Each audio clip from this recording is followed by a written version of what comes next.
After the end of the First World War and the Treaty of Versailles, America was determined to stay out of international disputes. It adopted a policy of go it alone and retreated into a long period of isolation. For almost 20 years, the US armed forces fell way behind those of modernizing Europe.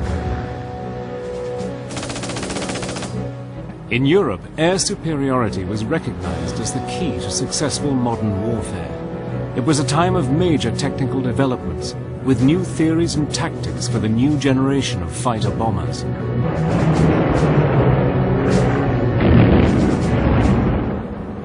But by 1933, with Hitler's appointment as Chancellor, Germany had embarked on a rearmament program of epic proportions.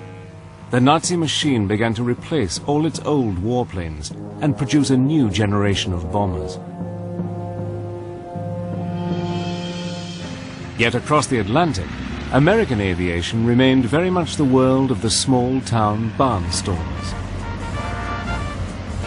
Latest American aeronautical innovation was geared towards luxurious commercial use, with new stylish all-metal aircraft like the Boeing 247 and the DC-3. America's air power was simply not up to modern air combat standards. America pays too little attention to the rise of Nazism in Europe, and too late does it identify the danger of Japanese expansionism. Now, one of the consequences of all this isolationism is that America had fallen behind in several key military areas, and aircraft was one of these. And on the eve of war, the Americans knew that they had to catch up, and fast. So in March 1939, a competition was urgently held for a new high-speed and heavily armed aircraft. The history on it is that the brass and the Air Force wanted a medium bomber with speed that could more or less defend itself without fighter escort and was fast enough to evade fighters. Most importantly of all, the new bomber had to be able to go into production immediately. After just 4 months, the results of the competition were announced. The winner was a revolutionary twin-engine medium bomber designed by the Glenn L. Martin Company. The new aircraft had been designed by a young team led by a 26-year-old aeronautical engineer, Peyton M. Marauder. Marauder's radical new design was a sleek, heavily armed aircraft incorporating the latest aeronautical technology with short wings for high-speed performance. The aircraft had a top speed of 300 miles per hour. With developments in Europe causing increasing alarm, the US Army Air Corps was now under pressure to rearm and needed immediate delivery. Taking an unprecedented step, Martin's design was ordered to go straight from the drawing board into production. There would be no prototype for testing. This unique, off-the-shelf purchase was to sow seeds of disaster in the years to come.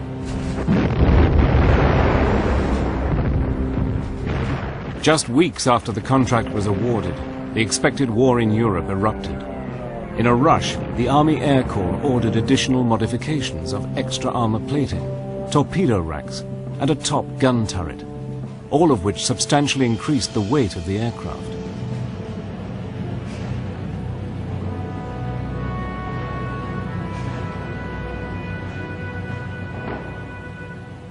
But there was no time for any evaluation or testing. The very first of this new generation of warplanes were delivered straight to the US Army Air Corps.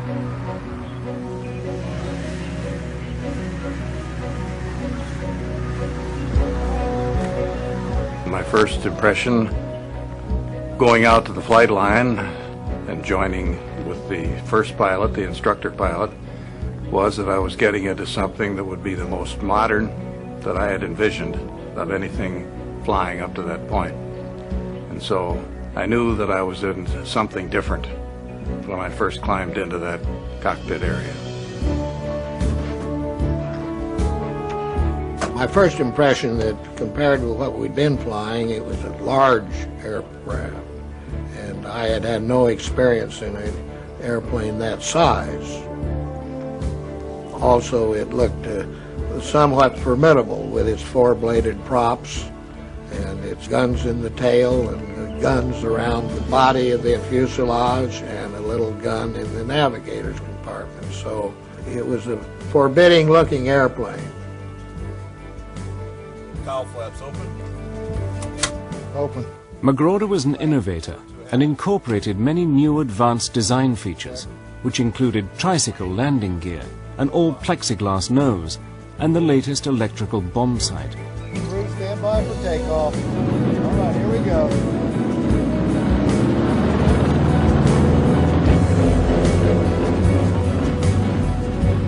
But the additional weight of the Army's modifications had also turned Marauder's streamlined aircraft into a potential killer.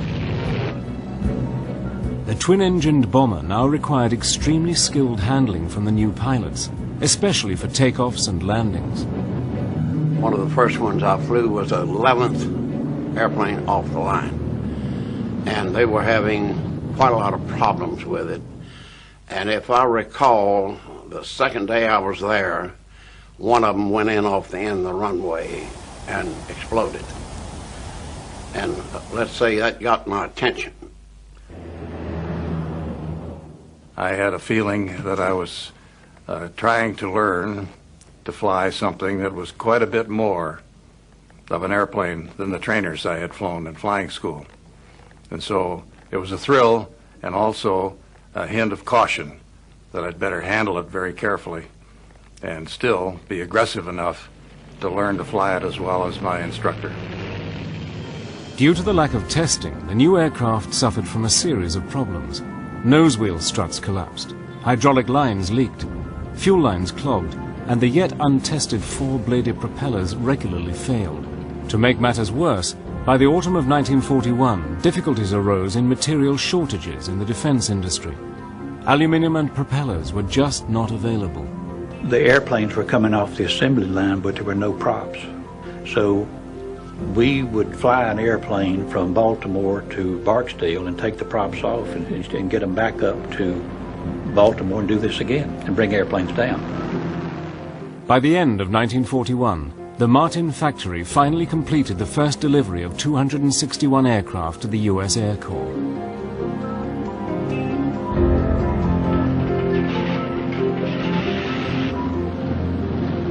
The delivery was just in time to be deployed in the front line of American forces in the desperate days after Pearl Harbor. New pilots were now urgently needed for combat, but within months, this aircraft was proving too hot to handle, with an alarmingly high number of deadly accidents. The B-26 Marauder quickly gained the notorious reputation as the Widowmaker. I was just petrified when I realized here I was on an air base full of those creatures, and I was going to have to be a pilot in one of them.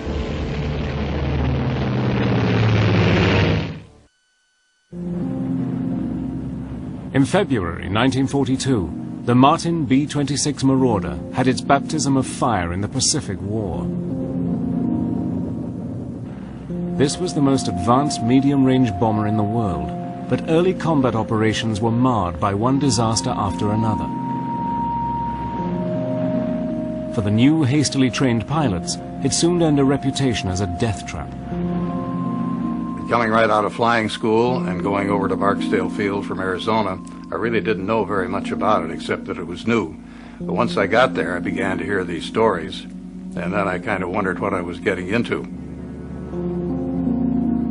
They called it the Widowmaker, which it made lots of widows. They called it the Baltimore whore, which is a bad word, but that they said it had no visible means of support. And the flying torpedo, they had a lot of bad names for it. Trainee pilots were finding the B-26 too hot to handle.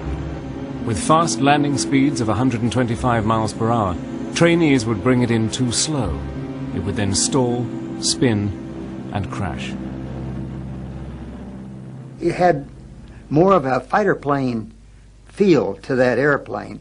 When you came in for a landing, you didn't just bring it in a nice controlled sliding approach. You brought it in a very steep angle. And then at the very last minute, you would flare it out. And if your timing was right, you would kind of grease it on. If not, you'd splatter it pretty hard. Or if you did it too high, you would hit pretty hard. Pilots in training were having serious problems learning to fly the new bomber. I actually had 10 of them walk in one morning and place their wings on my desk. And they got the choice of being mess officers or going down to Trinidad and flying B-18s on sub-patrol. We had 5 or 6 pilots that finally gave up flying. They just refused to fly any more combat. And I had unfortunately made a statement to another pilot that I was flying co-pilot for. He was a very ham-handed pilot, and he just he really frightened the daylights out of me the way he flew.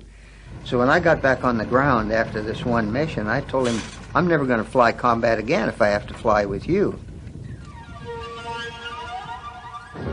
Ground crews were also experiencing severe problems in maintaining and servicing the new aircraft. We had a lot of tire problems, and if an airplane blew a tire right at liftoff, it usually killed the crew. And sometimes if you came in and the tire was shot up, one tire was shot up and he landed, well, a lot of times it did kill the crew also. The results were a series of deadly accidents. By early 1942, in a period of just 30 days, 15 B-26s were written off in crashes. One a day in Tampa Bay, that was the motto. I lost a bunch of friends. They had 7 of us graduate from cadet school at Luke Field. They had us flying fighters out there. And in 6 weeks, out of the 7, me and Pete Graves, only 2 left alive. The other 5 are out there swimming around. By now, the Committee on Military Affairs, headed by Senator Harry Truman, had begun to investigate the reasons behind so many fatalities. Were Martin's B-26 Marauders a death trap for American airmen? After 165 accidents and dozens of trainee crew killed, the Truman Committee recommended that all production and flying should be halted. But the Air Force still had faith in the plane and gave the responsibility of salvaging its reputation to General James Doolittle, commander of the celebrated Tokyo raid of April 1942. It would be a do-or-die operation.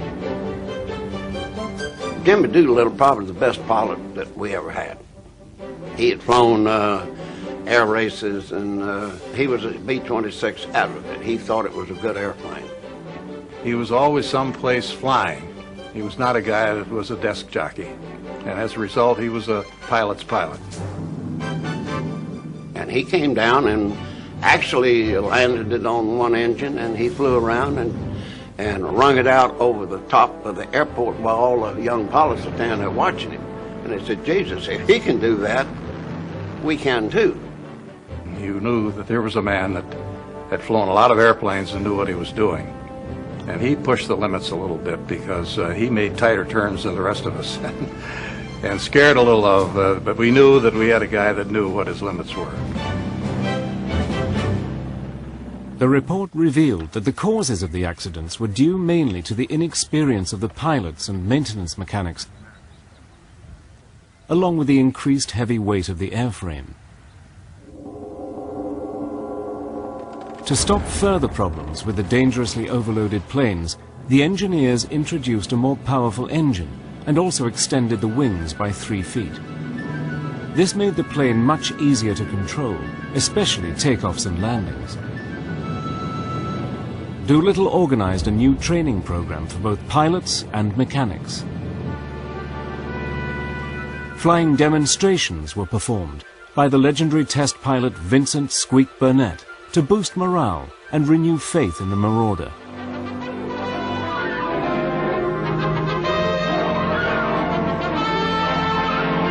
Here's the decal, sir.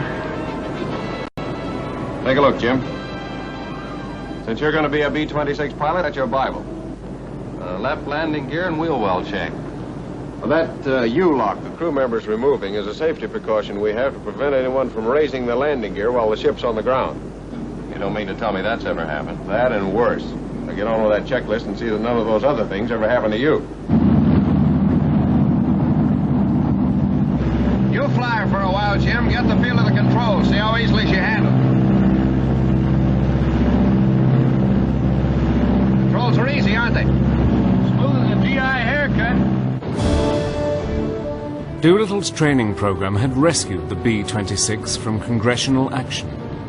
But the stigma of the Widowmaker would not go away. The Marauder would have to prove its critics wrong where it mattered, in combat.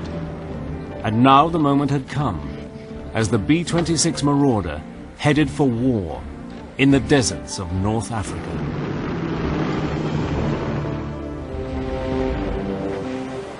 In November 1942, the 319th B-26 Bomb Group joined American forces in support of Operation Torch, the amphibious landings in North Africa.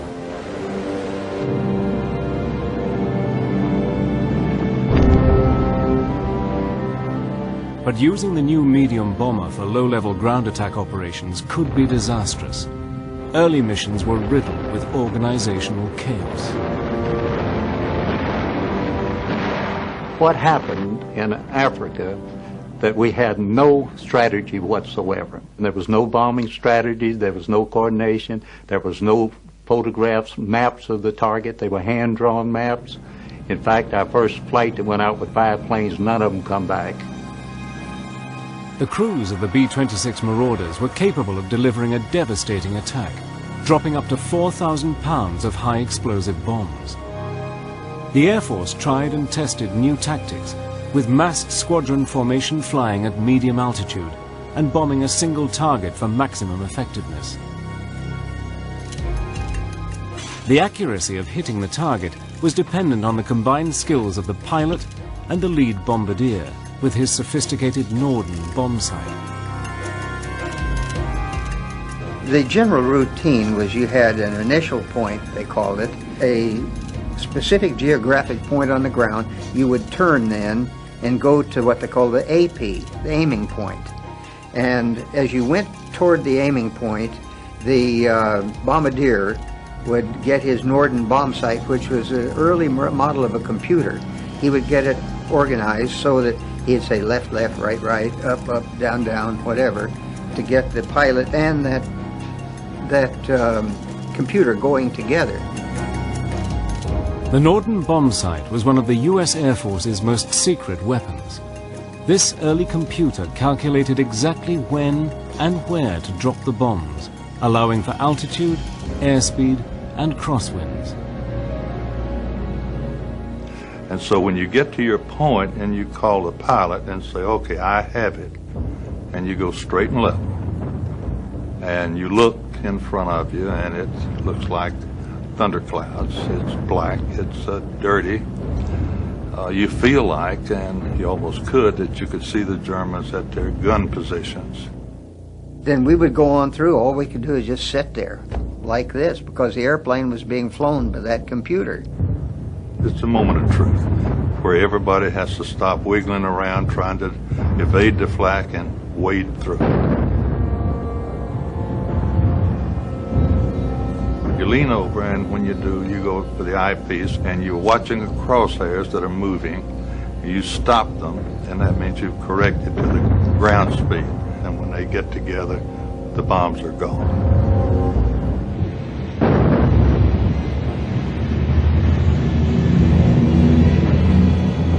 The minute he'd say bombs away, then boy, we had our hands on the controls. Sometimes both of us would be, getting it into whatever direction we'd pre-planned for the breakaway. Time stands still. Trust me, it's a long, long run when it really is probably 3 to 4 minutes, 5 minutes, but it seems a lot longer than that. The home run to the target for the crews of the Marauders was no easy ride. We had done our job, dropped the bombs, We encountered some flak and some fighters, but my airplane didn't get hit. And we were all assembled and going back to our base.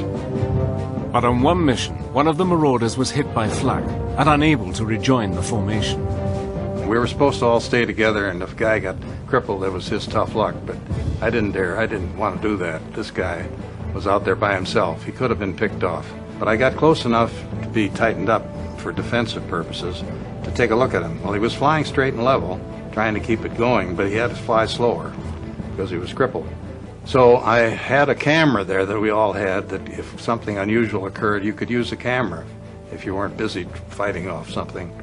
And while the other guy flew the airplane, I took this picture myself. I noticed what was wrong. Both engines were moving, but underneath there was a big gash in the left wing. There were holes all along the side of it facing me. This airplane flew all the way back. It must have been about 150 miles or so that he flew back with me on his wing. He couldn't make a normal landing. He made a belly landing. Got those wheels up and skidded in. Nobody was injured inside, but the airplane was really wrecked. The Marauder was not only capable of surviving severe punishment, but was also recognized as a valuable kit of spare parts. If it hadn't been for airplanes bellying in, we would not have made it. That was our spare parts, airplanes bellying in, and as soon as we had a crew of people that went over and took parts off the airplane and had them put back in storage so we could have them when we needed them.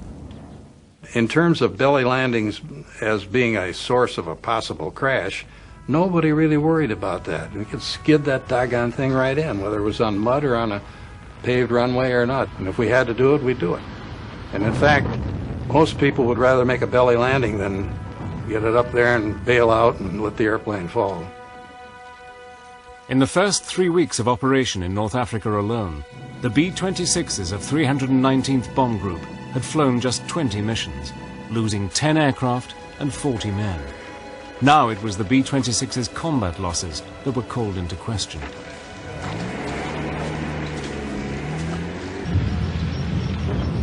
Within weeks, the American forces in North Africa had joined the British 8th Army in defeating the feared German Afrika Korps.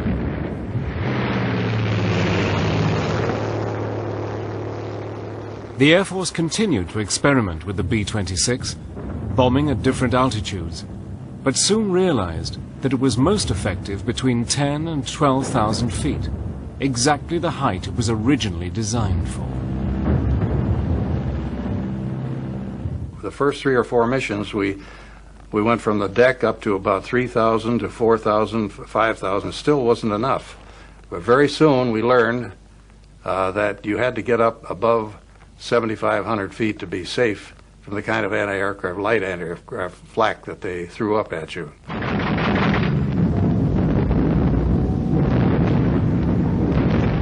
You knew you were going to be attacked coming out of the target area. So you had to get back into tight formation quickly so that your gunners would have the mass effect for the German planes who were coming trying to attack us. They'd like to have us scattered out and pick us off one at a time. And so we didn't want to have that happen. The B-26 Marauder had proved to be a tough and durable aircraft. We had them come back with half the tail shot away and engine shot out. And 26 would absorb a lot of damage. It just seemed to me like that engine was well built. It would take a lot of beating. We had occasions where engines were shot out. We've been beat up any number of times where you get damage to the plane. There are even occasions where parts of the crews were killed. The plane came back. The Marauder was fast earning a reputation as a deadly precision bomber, and at the Casablanca Conference in January 1943, Winston Churchill persuaded Roosevelt to continue with the Mediterranean campaign to force Italy out of the war and draw German forces from the Russian front, preparing the ground for the invasion of France.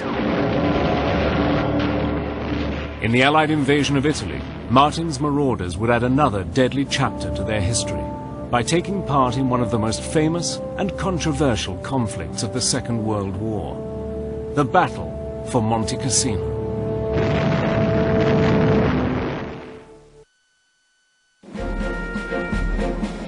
By 1943, a change of tactics from low-level to medium-altitude bombing and the combat experience of the Marauder crews had finally brought a change of fortune.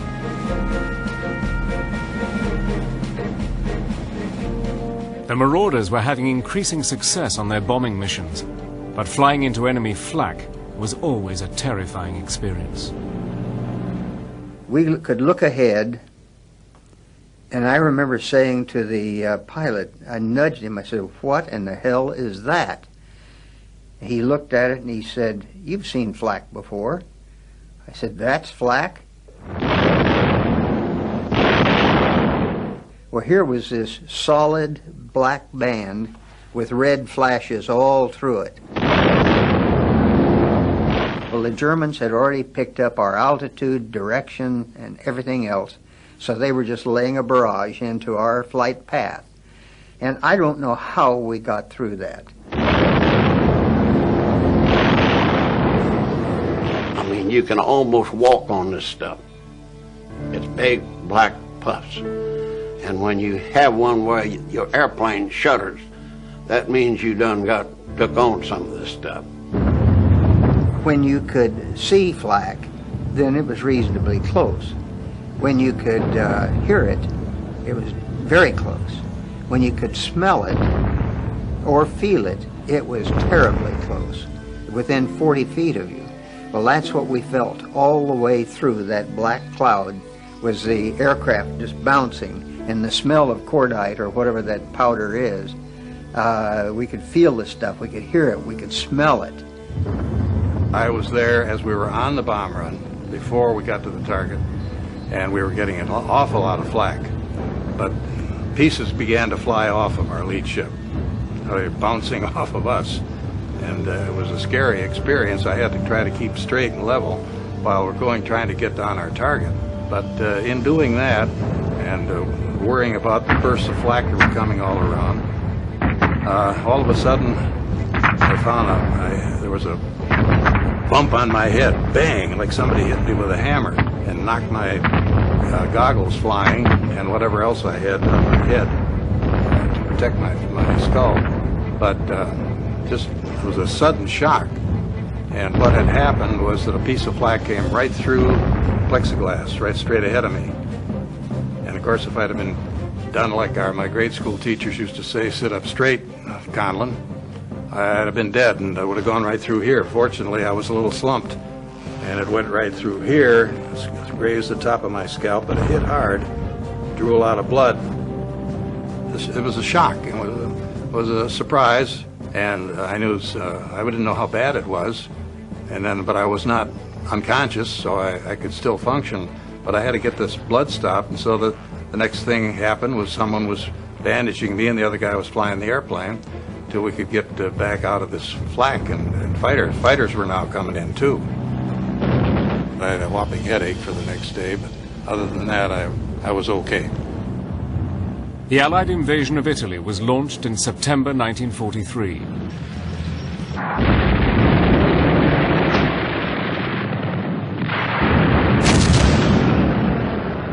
In an attempt to hold the threatened city of Rome, the Germans constructed a series of defensive lines.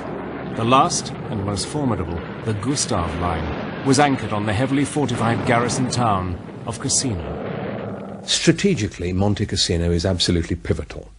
It's a formidably strong mountainous area right in the middle of the Gustav Line, which protects the direct route for the Allies to take Rome.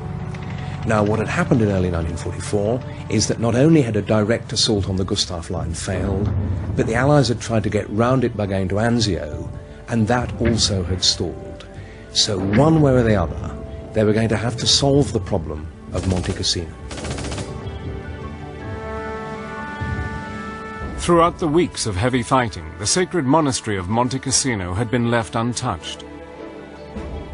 This 5th century monastery, founded by St. Benedict, was internationally renowned as a place of holiness, culture, and art.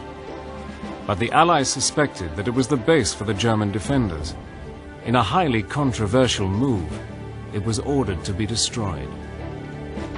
And of course, all the Catholic people and all totally freaked out because you ain't supposed to do that. You know, it's a shrine. Well, it ain't no shrine if the Germans are in there with machine guns killing our boys. Gentlemen, we all know the purpose of this operation against casinos. The timing works like this, sir. The attack will be opened by medium bombers, beginning with the B-25s of Tactical Air Force. Then come the heavies in waves of 15-minute intervals. Following the heavies, the B-26s will complete the attack. And during the briefing there, as I say, we had a Catholic chaplain get up and asked if any Catholic present, and there were some, you know, in every group. And the next question was, do you want to go? And if you don't want to, you don't have to. Yeah, but the Pope said, give them hell. So we did. The sky was full of every kind of aircraft that I knew of in the whole Southern European theater. The B-17s, B-24s, the P-47 dive bombers, the Spitfires that we had covering us, the P-51s that had just come in. Everything was in the air. The Germans were firmly dug in, and as the formations of marauders approached Monte Cassino, the skies were ablaze with flak from the German guns. We're getting shot up pretty good, but you see, the pilot, he don't see a lot. In other words, he goes up there on the lead ship. Now, he flies the airplane up to this bomb run, and at that point, this northern bomb site takes over. Well, I remember seeing the casino. It was a white building sitting up there, and to me it looked like a white picket fence, you know, around it. And we made our bomb run, and as we was making our bomb run, we came in and we dropped our bombs, and I could see them exploding from one end to the other of the casino, and nothing but dust underneath there.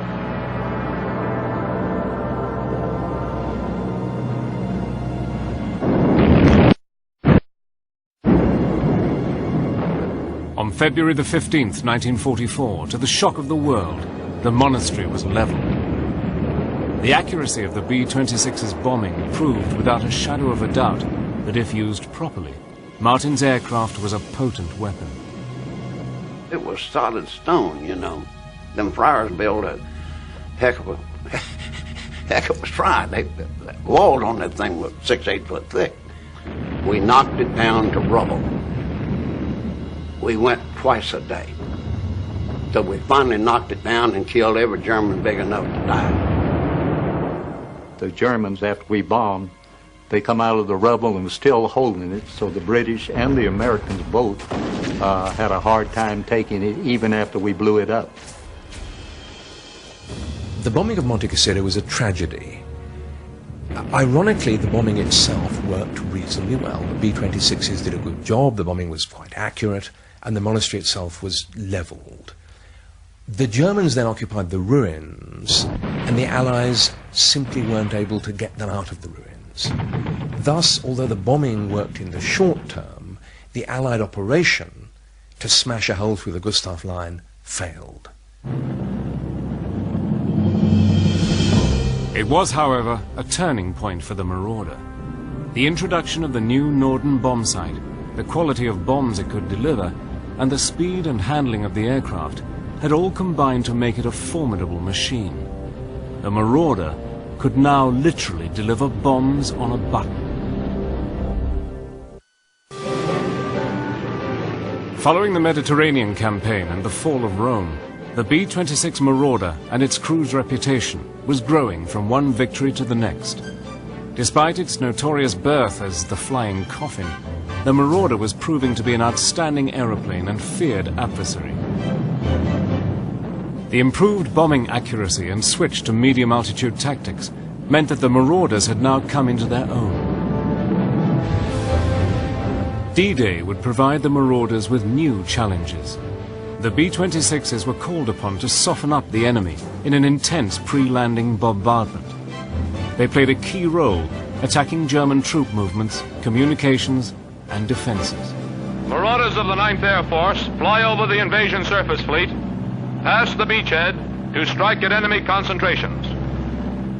And when the Allies invaded southern France, the B-26s helped to neutralize the heavily fortified southern French ports of Bordeaux and Toulon. Designated as a fortress by Hitler, the port of Toulon was dominated by hundreds of shore batteries and anti-aircraft guns. If the harbor was to be captured, the guns had to be destroyed.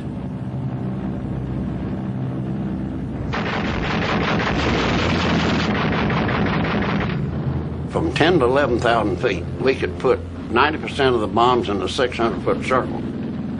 We could hit the target, we could defend ourselves, and hit it and get back. In 48 separate missions, losing just 8 aircraft, the Marauders dropped one of the most concentrated barrages of the war. Never before had the Marauders' ability as a precision bomber proved so effective. On August the 23rd, 1944, Toulon fell. The Allies' successful campaign continued across occupied France, and by August 1944, Paris was liberated. Now, with Germany buckling under, the Marauders were deployed in bombing enemy defensive positions on the eastern side of the Rhine. The medium bombers were ideally suited to destroy the enemy's road and rail networks. In the final months of the war in Europe, the formidable B-26 crews were flying a record number of missions, often under heavy attack. The much maligned medium bomber now had a reputation for flying into battle and achieving pinpoint accuracy.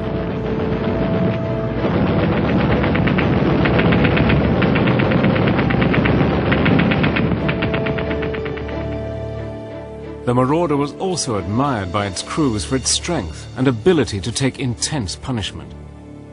Towards the end of the war, on a bombing mission across the Rhine, B-26 bombardier Charles Meuse had an experience he will never forget. We were just 20 miles or so from Strasbourg, and we took a hit. Then the next hit, we got, I think, was in the Bombay. And at that point, we realized that we were hit. We were not going to make it.